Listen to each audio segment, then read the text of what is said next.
તો રાજકોટ સહિત સૌરાષ્ટ્રના લોકો માટે આ મોટા સમાચાર સામે આવ્યા છે। પ્રધાનમંત્રી નરેન્દ્ર મોદી રાજકોટ આવી શકે છે। લોકસભા ચૂંટણીની આચાર સંહિતા પહેલા પીએમ આવી શકે છે રાજકોટ। તો લોકસભાની ચૂંટણી પહેલા સૌરાષ્ટ્રને વધુ એક ભેટ મળવા જઈ રહી છે। પ્રધાનમંત્રી મોદી એમ્સનું લોકાર્પણ કરશે। આગામી 15 થી 20 ફેબ્રુઆરી વચ્ચે એમ્સનું લોકાર્પણ થઈ શકે છે।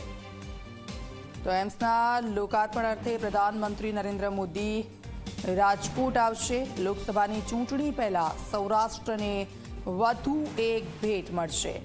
સંવાદદાતા ગૌરવ અમારી સાથે જોડાઈ ગયા છે। ગૌરવ, સૌરાષ્ટ્રને વધુ એક ભેટ મળવા જઈ રહી છે। એમ્સનું લોકાર્પણ પ્રધાનમંત્રી કરી શકે છે, શું વિગતો?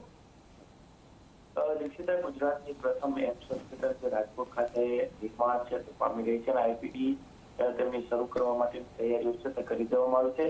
સૌરાષ્ટ્રના આરોગ્યને લઈને મોટા સમાચાર એટલા માટે સામે આવ્યા છે કે લોકસભાની ચૂંટણીની આચારસંહિતા બહાર પડે તે પહેલા જ પ્રધાનમંત્રી રાજકોટ આવી શકે છે।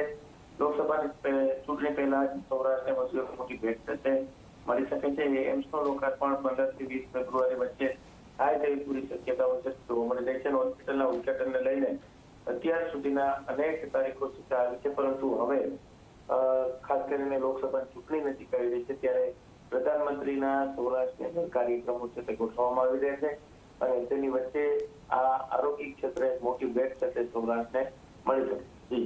બિલકુલ, આભાર, આપની પાસેથી અપડેટ્સ લેતા રહીશું। તો લોકસભા ચૂંટણીની આચારસંહિતા પહેલા પ્રધાનમંત્રી આવી શકે છે રાજકોટ। સૌરાષ્ટ્રને વધુ એક ભેટ મળશે। પ્રધાનમંત્રી નરેન્દ્ર મોદી એમ્સનું લોકાર્પણ કરશે।